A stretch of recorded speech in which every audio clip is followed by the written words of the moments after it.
Neste nosso espaço de saúde, e nomeadamente no que diz respeito ao professor, vamos tratar da tuberculose. Que, ao que julgo saber, os níveis de tuberculose em Portugal estão a baixar, e muito se deve a um plano nacional que existe, não é? Plano Nacional de Luta contra a Tuberculose. No entanto, nos grandes centros, e falamos de Porto, Lisboa, porque esse estudo está realmente feito, e Setúbal, são os casos de maior volume, não é? É. Grandes centros urbanos. Bom dia. Bom dia. A tuberculose, assim quer dizer, é um fenómeno que está a correr bem, ainda com valores muito altos. Mesmo assim, os nossos números são altos, comparativamente, porque começámos a ter sucesso mais tarde do que os outros. Portanto, os números estão mais altos. Mas é uma doença estranha porque é uma doença que no mundo tem um panorama completamente diferente. É uma doença que mata 2 a 3 milhões de pessoas no mundo. É como a malária. E atinge qualquer coisa como 8 a 10 milhões de pessoas. Portanto, são números grandes. Mas no primeiro mundo, na Europa e nos Estados Unidos, os valores estão de facto a diminuir. Então, porquê em Portugal valores tão altos ainda? Basicamente porque o nosso desenvolvimento, nós somos um país que está agrupado nos países desenvolvidos, mas entrou tarde. E, portanto, vamos tarde numa série de coisas. Claro. Eu vou mostrar-lhe depois um gráfico da evolução dos casos, para termos uma ideia numérica do que se passa em Portugal, e percebe-se isso muito bem. O sucesso é claro, mas com 20 ou 30 anos de atraso, portanto vamos esperar aqui sentados 20 ou 30 anos para termos o mesmo nível de resultados. Vamos seguir as suas imagens então. Se calhar melhor é definir, em primeiro lugar, esta doença, a tuberculose. Esta imagem não é para chocar ninguém, mas é para lembrar que mesmo os pequenos problemas... Mas choca. Choca. Porque realmente quem lida com estas doenças encontra os doentes que chegam a este grau de gravidade nos internamentos e há alguns que morrem. Estamos a falar de uma doença benigna, uma doença que se trata e que se cura. Temos de dizer, portanto, que é ainda pode ser uma doença fatal. Pode ser uma doença fatal, mata uma série de pessoas. Portanto, é um imperativo, porque cada doente que morre com uma doença destas é um doente que morre que não devia morrer. Claro. Desses milhões todos. Claro. Compreende? É a razão disto. A outra é porque há conceitos. Poucas doenças são tão conhecidas das pessoas como a tuberculose, porque todos ouviram os pais e, sobretudo, os avós falar, porque era a doença do passado. Sem dúvida. E é por isso que lhes mostro a imagem seguinte. Apesar de ser uma imagem de radiografia, ora passa a seguinte, se faz favor. Vamos ver a seguinte, por favor. Isto é a imagem de uma radiografia que as pessoas estão habituadas a encontrar, que tem aqui, claro que isto não tem grande interesse, mas tem aqui uma coisa preta que é um buraco num pulmão. É a palavra que exprimia isso, era uma caverna. Toda a gente da minha geração e mais velha sabe que é uma caverna, um buraco num pulmão. Claro. E evolui desta maneira. Este bocado do pulmão direito aqui está praticamente destruído. É uma doença muito lenta, vai destruindo, mas vai destruindo e destrói tudo. Agora, a evolução, como eu dizia há pouco, dos números, importa muito ter uma ideia. Eu peço então o slide seguinte, se faz favor. É isto, quer dizer, nós temos aqui em baixo datas, 1960, e temos aqui 2008. Bom, e esta linha mostra como é a evolução. Claro. Os números eram muito altos. 100 significa 100 mil.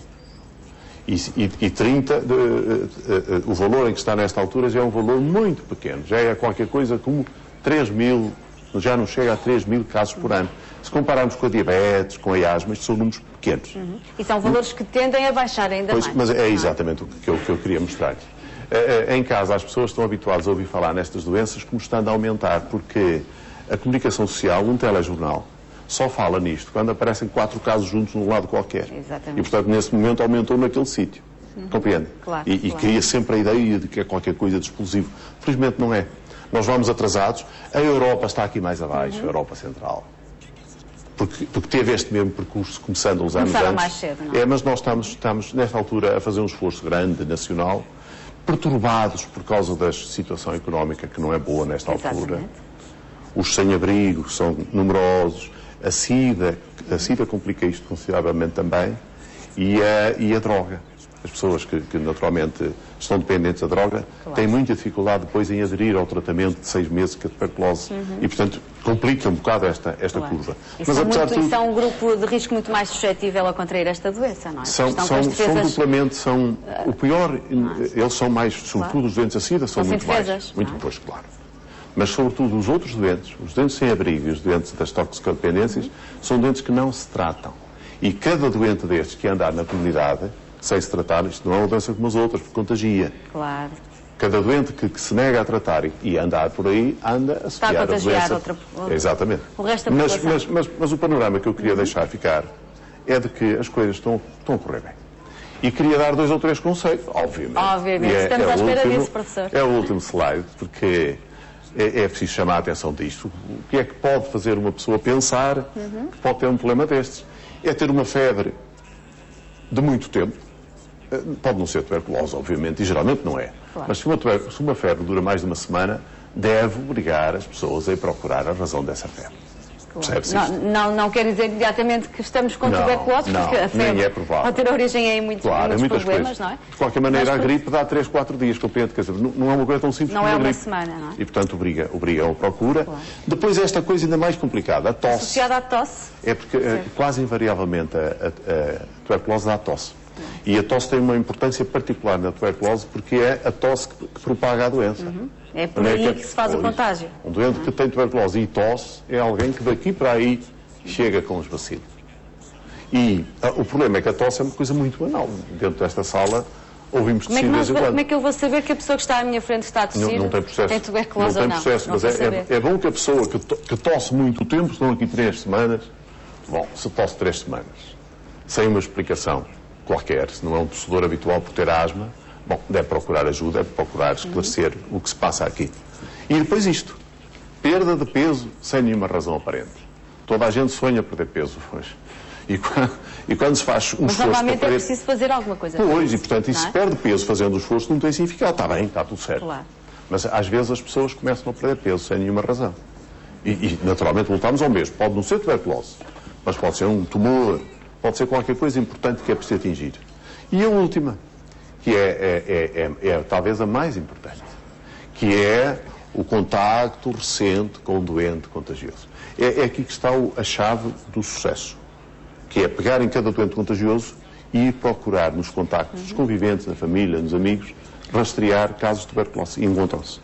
E tratam-se. Claro. Mas cada um de nós que tem eu então, como imaginam, estou muitas vezes. Mas esse contágio pode ou não acontecer. Se houver um contacto com algum, não é imperativo que assim aconteça, não é? Isso não vai acontecer com todos os casos, não é? Supõe-se que é preciso um contacto de qualquer coisa, como muitas horas, como dias sucessivos. Há alguma forma de evitar esse contágio? Se conhecer é evitar conviver com alguém que está com a doença. Nunca tem. Nunca tem, porque eu só sei que alguém tem tuberculose. Qualquer de nós só sabe no dia em que ele foi diagnosticado. E normalmente o contágio ocorre antes desse dia. Portanto, não tem nenhum processo de saber. Quando sabe que alguém está em tratamento, evita-se o contacto. Evita-se o contacto enquanto ele estiver contagioso, que é poucos dias mais. Também não vale a pena fugir muito. Mas se tem consciência de que convivi com uma pessoa com muita proximidade e depois venho a saber que ela tinha tuberculose e estava lá a fazer tratamento, então é de pensar que eu possa estar a incubar uma tuberculose e devo procurar ajuda também. E com isto, são recomendações simples, com isto, e depois com serviços de saúde disponíveis para receber as pessoas, os antigos CELATs, que agora se chamam Centros de Diagnóstico Pneumológico, aqui no Porto há um na Constituição, em Lisboa há vários, mas pelo país ainda há, são lugares de atendimento de doentes sem espera, em que um doente que tem suspeita de tuberculose vai lá e é observado. Prioritário. Logo. Claro. E é vital que o faça. Há uma outra questão muito importante quando falamos de tuberculose e falamos no tratamento em específico, é que esse tratamento deve ser seguido até ao fim. Tem. Ainda que demonstre melhorias aparentes no início, não é? Esse tratamento, mas deve ser seguido até ao fim. É a chave do sucesso na comunidade. O tratamento é tremendo, porque são 6 meses. E o doente, ao fim de semanas, poucas, começa a sentir que está curado. E é por isso que as organizações internacionais recomendam que este tratamento seja feito num serviço de saúde todos os dias. Em que é que consiste o tratamento? São comprimidos que se tomam uma vez por dia de manhã. São bastantes. Mas é penoso ter que ir todos os dias ao lugar onde se é tratado e normalmente os doentes protestam porque dizem que diabo, se me der os medicamentos eu levo-os para casa, vamos lá, que diabo. Não é a mesma coisa? Não é a mesma coisa. Está estudando. Não é a mesma coisa em população nenhuma do mundo. Não é nem com alemães, nem com suecos, que a gente tem a ideia que aderem muito bem, não aderem nada. Se fizermos há sempre alguma coisa que vai falhar. Há sempre muita gente que abandona, da ordem dos 30% ou 40%.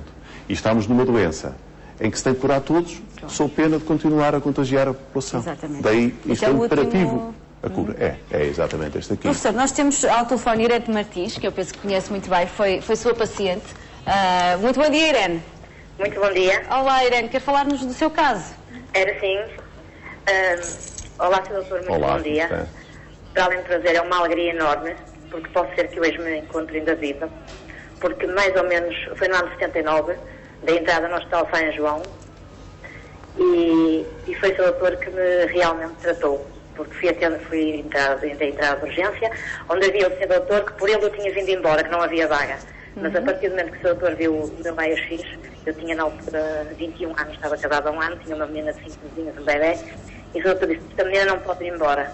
Eu já hoje mesmo trato dela, e foi então o Sr. Doutor, salvo erro, a doutora Otília, que trataram de mim, que nesse mesmo dia me extraiu 1 litro de líquido, e ao outro dia extraiu outro líquido, que era de origem de tuberculose. E portanto, eu já várias vezes conheci o doutor aqui na Praça da Alegria, e tinha um desejo enorme em contactá-lo, em falar, sim senhora, porque tenho a certeza mesmo que se não fosse o doutor, eu sei que não estava vivo esta hora, porque nem 8 dias de vida eu tinha, e se eu tivesse vindo embora, eu ia morrer abafada com um líquido que eu só respirava com um bocadinho do lado esquerdo. E portanto...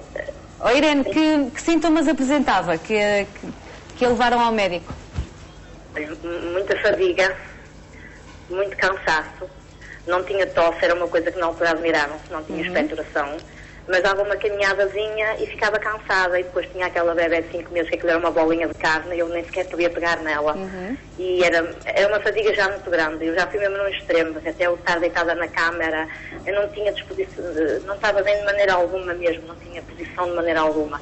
E então a minha mãe carregou-se e disse, isto hoje não pode passar, agarrou em mim, que eu era muito jovem, eu estava a ser casada, estava casada há um ano. Foi nesse mesmo mês que fiz um ano de casada, dia 17, e no dia 20 da entrada ao Hospital São João. Claro.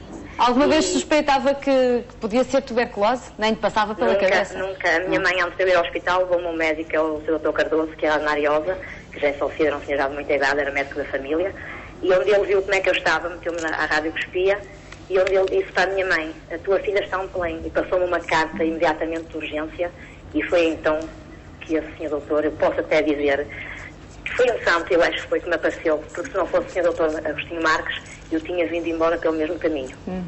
Quando ele realmente viu o meu raio-x, aquilo era tudo branco, aquilo já nem se via costelas, não se via nada, era tudo uma nuvem branca. E eu lembro-me perfeitamente dessas palavras. Não, esta menina não vai embora, fica aqui e eu trato dela. E assim foi. E ele disse mesmo ao fim, que já estava na hora até de ir embora, mas com buscar consciência que me tinha feito uma coisa destas. Eu muito lhe agradeço.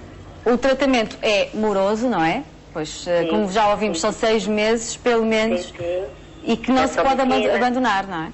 Não se pode abandonar. Também tive uma mãe muito... Que ajudou, não é? A família tem que ser muito. cooperante. Agora pergunto, Irene, esta continua a ser uma doença muito estigmatizada. As pessoas têm receio em aparecer, em dar a cara, porque teme-se imediatamente um contágio. Sentiu isso na pele? Por acaso não senti muito, até porque o meu segundo doutor eu não tinha padecido, não tinha. Mas depois mais à frente tive o meu pai, que também teve um tumor, câncer dos pulmões, e aí é que tivemos que ter cuidado de eu estar assim próximo dele. Mas nunca senti assim muito isso, porque eu sabia que o meu não era de origem, era de origem sim tuberculose, peço perdão, mas não tinha bacilo, o meu não tinha isso, que foi mesmo o doutor que lhe tinha dito. Muito bem. Quer retribuir os cumprimentos à Irene? É muito bom estar aqui sentado e ouvir isto, convenhamos. Já lá vão 30 anos, doutor. A gente sabe muito bem que não é sempre assim, quer dizer, todos nós fazemos o melhor que podemos e às vezes fazemos melhor, às vezes fazemos um pouco pior. Obviamente. Não.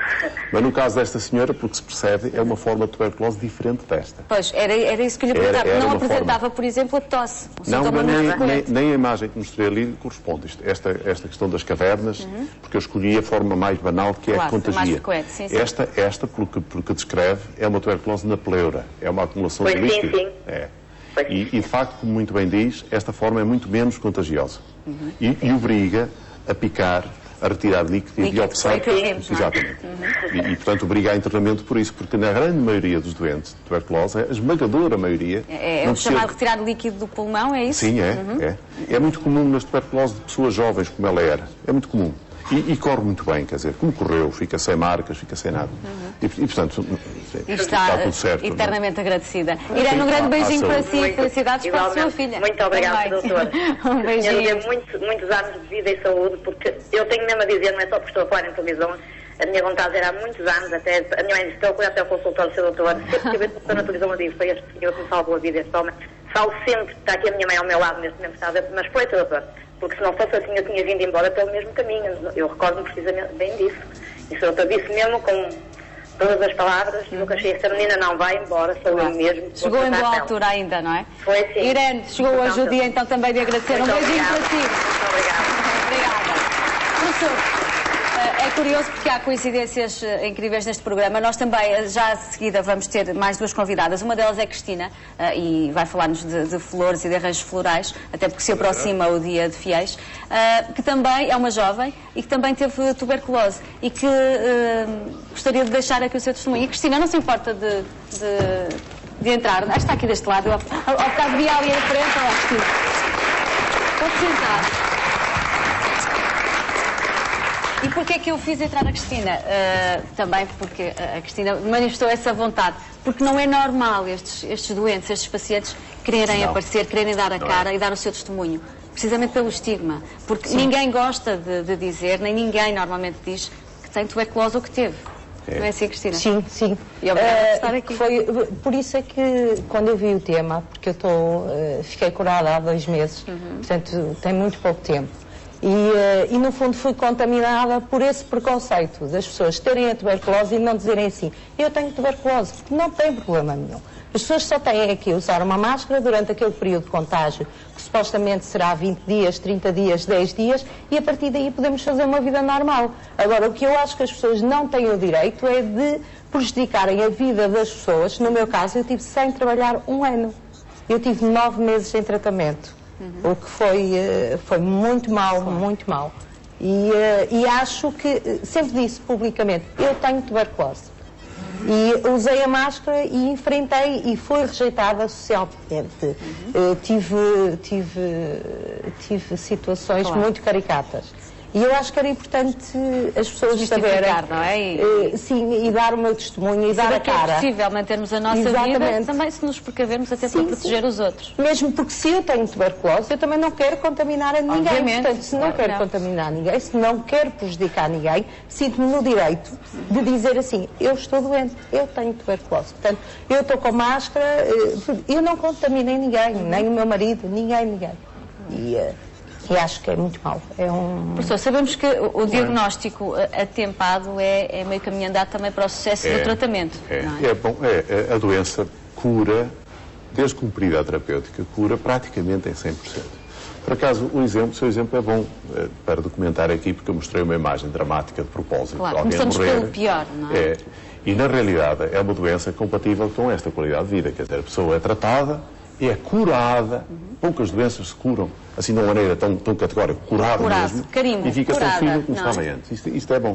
Agora, o estigma, há que contar com ele mesmo, porque faz parte dos medos, e os medos são qualquer coisa de fundo na natureza humana.